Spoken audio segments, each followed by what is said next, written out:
నమస్తే, welcome to స్వతంత్ర. నేను మురళి. ముందుగా హెడ్లైన్స్ చూద్దాం. ఢిల్లీకి బయలుదేరిన చంద్రబాబు సాయంత్రం బీజేపీ అగ్రనేతలతో భేటీ.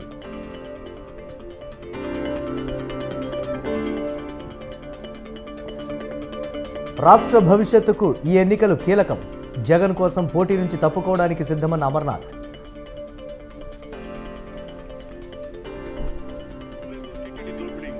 జగన్ కాంగ్రెస్కు చేసింది ద్రోహం కాదా? రాజకీయాల్లో పార్టీలు మారడం సహజమన్న కోటమిరెడ్డి.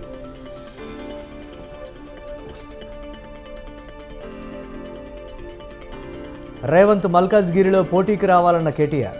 నిధుల కోసం ఢిల్లీలో దీక్ష చేయాలన్న సీఎం రేవంత్.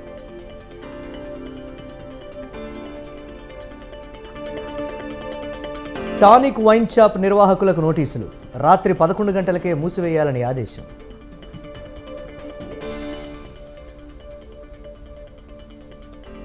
జమ్మూ కాశ్మీర్లో మోదీ పర్యటన.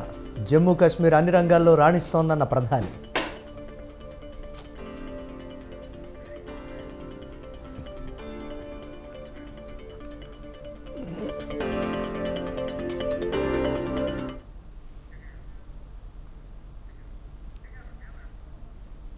చిత్తూరు ఎమ్మెల్యే ఆరణి శ్రీనివాసులు జనసేనలో చేరారు. ఈ సందర్భంగా పవన్ కళ్యాణ్ మాట్లాడుతున్నారు. లైవ్ ద్వారా చూద్దాం.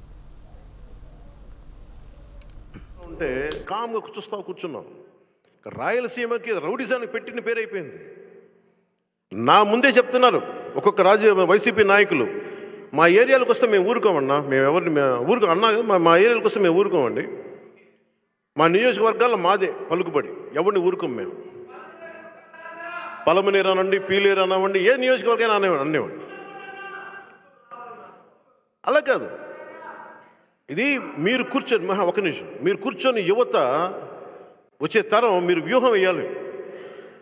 మీరందరూ ఏకాభిప్రాయానికి రావాలి. మన ఉమ్మడి ప్రయోజనాలేంటి, మన సామూహికంగా మనం ఏం ఆలోచించాలి, ఎక్కడ మనం గొడవ పడుతున్నాం, ఎక్కడ ఏకాభిప్రాయం ఉంది, ఏకాభిప్రాయం ఉన్న చోట అందరూ కలవండి, నిలబడండి. ఎందుకంటే రాయలసీమను కనుక ఇప్పుడు మనం ఇంకొకసారి వైసీపీని తెచ్చుకున్నారా మీరు మర్చిపోండి.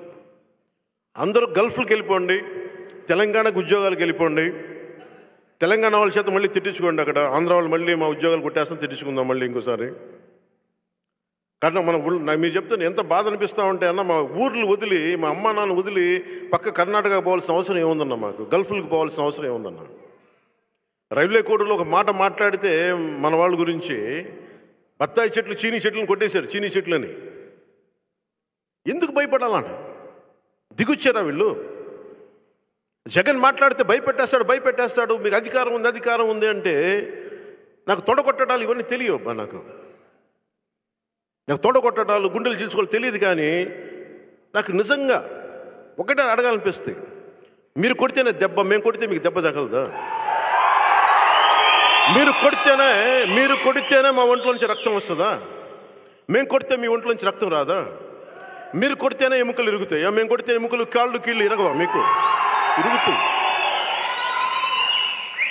ఎంతకాలం బానిస సంఖ్యలతో ఉంటారు కబంధ హస్తాలను ఆలోచించండి ఒకసారి. నేనున్నాను ఇక్కడ, నాకు పోగొట్టుకోవడానికి సమస్తం ఉంది. నాకు పెద్ద పేరు ఉంది, యాక్టింగ్ కెపాసిటీ ఉంది, డబ్బులు ఉన్నాయి, కుటుంబం ఉంది, బిడ్డలు ఉన్నారు. నా కోసం మాట్లాడట్లా. అన్నీ వదులుకొని ఎందుకు వస్తున్నానంటే నా కుటుంబం అనుకున్నాను. మన వాళ్ళందరూ, మన తెలుగు జాతి మన కుటుంబం అనుకొని వచ్చాను. నేను తగ్గున్నాను యాక్చువల్గా. మొన్నదాకా అందరూ సలహాలు ఇచ్చారు నాకు, నువ్వు ఎలా నిలబడాలి, ఎలా చేయాలని. అందరూ వైసీపీకి వెళ్ళిపోయారు. ఈరోజు పవన్ కళ్యాణ్ దగ్గర అన్నీ వస్తాయి ఐడియాలు. సీట్లు ఎన్నా తెలియదబ్బా నాకు. అన్నీ ఒకటి కాదు. నేను అనేది ఏంటంటే, నువ్వు రిజర్వేషన్ గురించి మాట్లాడినా, ఏమి మాట్లాడినా పద్ధతి ప్రకారం మాట్లాడండి. పింక్ డైమండ్ లాగా టీడీపీ ఆ ప్రభుత్వం ఉన్నప్పుడు ఒకలాగా, ఈ ప్రభుత్వం ఉన్నప్పుడు ఒకలాగా మాట్లాడకండి. నేనే ఉన్నా స్టీల్ ప్లాంట్ గురించి, వైజాగ్ స్టీల్ ప్లాంట్ గురించి. నేను భారతీయ జనతా పార్టీ ప్రధానమంత్రి గారితో అందరితో నాకు చక్కటి బంధాలు ఉండి కూడా స్టీల్ ప్లాంట్ దగ్గరికి వచ్చినప్పటికీ నా అభిప్రాయం చాలా బలంగా తెలియజేస్తాను. ప్రజా సమస్యను తీసుకెళ్ళగలిగా. అక్కడ నేనే సన్నాయి నొక్కల అందుకని ఈ రోజున మనకు కావాల్సింది కన్వీనియంట్గా మాట్లాడే వ్యక్తులు కాదు, నిలబడే వ్యక్తులు కావాలి. అలాంటి నిలబడే వ్యక్తి ఈ రోజున జంగాల శ్రీనివాసులు గారు వచ్చారు. వారి అబ్బాయిలతో మాట్లాడారు, వారి బ్రదర్ శివ గారితో మాట్లాడారు, జగన్ గారితో మదన్ గారితో మాట్లాడారు.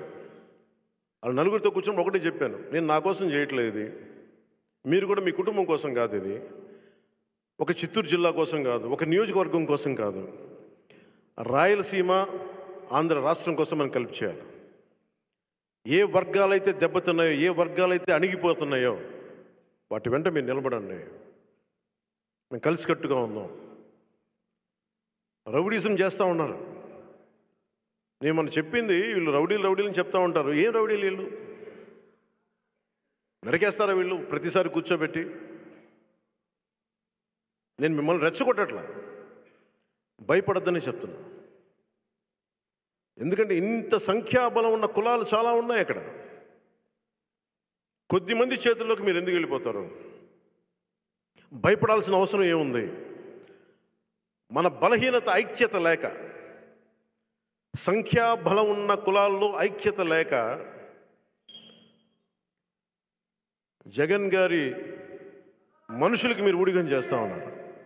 ఇది మారాలి. 2024కి ఇది మారాలి. ఆ ధైర్యం మనం అతను తిట్టద్దు, అతన్ని తిట్టాల్సిన అవసరం కూడా లేదు. అతన్ని మనం ఎన్ని వర్బల్ డయారీ అంటాం, మనం ఎన్ని తిట్టినా ఎన్ని అనుకున్నా చప్పట్లు కొట్టినా నన్ను సీఎం అన్నా మారదు. మీరు మీ స్థాయిల్లో మీ కుదిరినంత మీరు ఎదురు తిరిగితే అప్పుడు మార్పు వస్తుంది. మనం నా దగ్గర గుండెలు చించుకొని వీరంగాలు చేస్తే సరిపోదు. నేను మీ దగ్గర తక్కువ మాట్లాడతాను, నేను ఎక్కువ మాటలు చెప్పను, తొడలు కొట్టుకోను, గుండెలు చరుచుకోను, జబ్బలు చరుచుకోను, చొక్కాలు ఇట్లా మడత పెట్టను జగన్లాగా.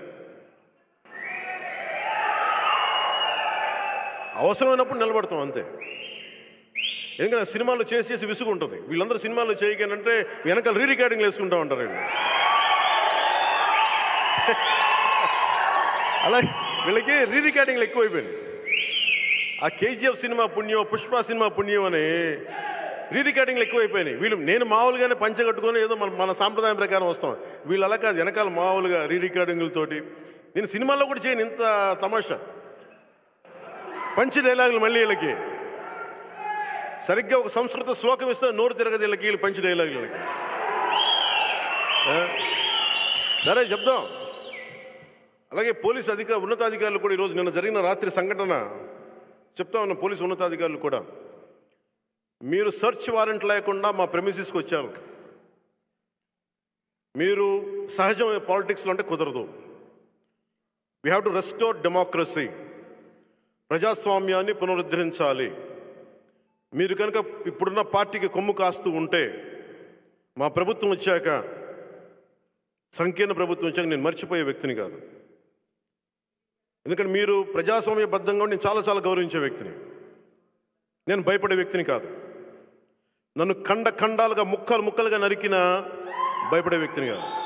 అన్నీ సిద్ధపడే వచ్చాను, అందుకే చెప్తున్నాను. నేనేం భయపడ్ను. మనం ఒకటే చెప్పా, నాతో గొడవ పెట్టుకుంటే ఒకటే తేలాలి బయటికి, రెండోవాడు రాడు. నేను కాదు, అది మీరే అవుతారు, గుర్తుపెట్టుకోండి. జై జనసేన, జై హింద్.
విజయవాడ రూరల్ మండలం ఎనికపాడులో ఉద్రిక్తత చోటు చేసుకుంది. మాజీ ఎమ్మెల్యే వల్లభనేని వంశీ టీడీపీ కార్యకర్తలపై దాడులకు నిరసనగా స్థానిక టీడీపీ కార్యాలయం వద్ద నిరసన దీక్ష చేపట్టారు. అయితే విజయవాడ వెళ్తున్న వంశీని టీడీపీ నేతలు అడ్డుకుంటారన్న సమాచారంతో పోలీసులు రంగంలోకి దిగారు. ముందస్తు జాగ్రత్తగా టీడీపీ కార్యకర్తలను అక్కడి నుంచి తరలించారు. దీంతో టీడీపీ కార్యకర్తలు రోడ్డుపై బైఠాయించి పోలీసులకు వ్యతిరేకంగా నినాదాలు చేశారు.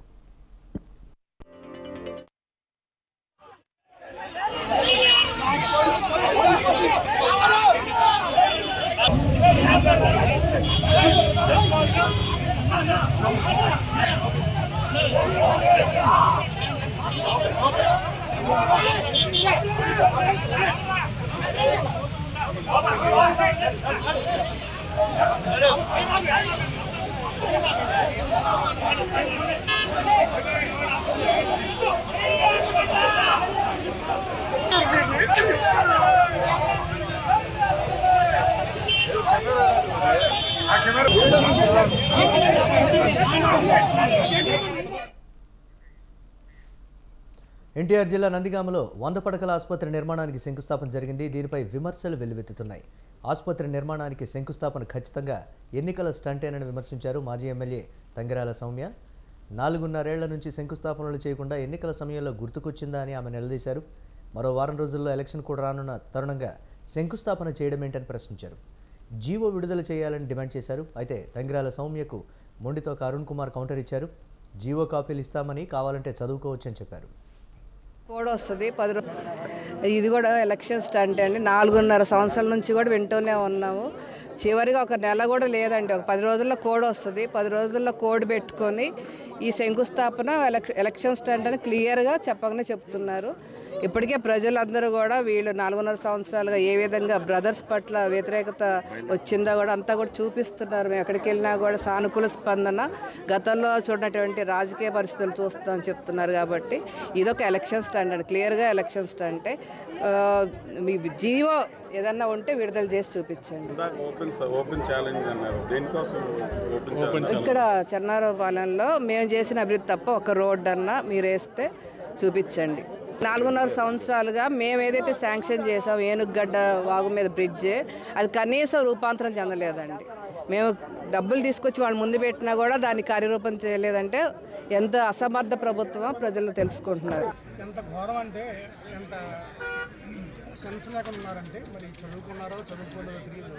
స్పెషల్ చీఫ్ సెక్రటరీ కృష్ణబాబు గారు లాంటి వారు, అదేవిధంగా క్యాబినెట్ తీర్మానం, క్యాబినెట్లో మంత్రి మండలి నిర్ణయించిన నిర్ణయాల్లో తీర్మానాల్లో ఒక తీర్మానం, అదేవిధంగా స్పెషల్ చీఫ్ సెక్రటరీ వారి సంతకంతో నాబార్డ్ నిధులతోటి గతంలో ఎమ్మెల్యేగా చేశారుగా, ఎప్పుడైనా నాబార్డ్ తెలుసా? ఎప్పుడైనా విన్నారా నాబార్డ్ గురించి? నాబార్డ్ నిధులతోటి ఈరోజు హాస్పిటల్ నిర్మాణం జరుగుతుంది. బడ్జెట్ శాంక్షన్ అయ్యింది. మీకు జీవో అడుగుతున్నారు కదా, ఈ మీడియా వాళ్ళందరికీ కూడా జీవో పంపిస్తాను ఇప్పుడే. ఒక్కసారి ఆ జీవో చూసుకొని, హాస్పిటల్ పర్మిషన్ చూసుకొని, రైతులు హాస్పిటల్కి ఇచ్చిన రిజిస్ట్రేషన్ చూసుకొని ఈ పేపర్లన్నీ పెట్టుకోండి. ఎక్కడ పెట్టుకుంటారో మీ ఇష్టం. ఎందుకంటే ఈ పేపర్లు జీవోలు ఇవ్వని ఎంత అజ్ఞానంగా మాట్లాడుతున్నారు. ఎమ్మెల్యేలుగా చేసిన వాళ్ళు జీవో లేకుండా కార్యక్రమం చేస్తారా? సెన్స్ ఉండి మాట్లాడతారా, సెన్స్ లేకుండా మాట్లాడతారా తెలియదు.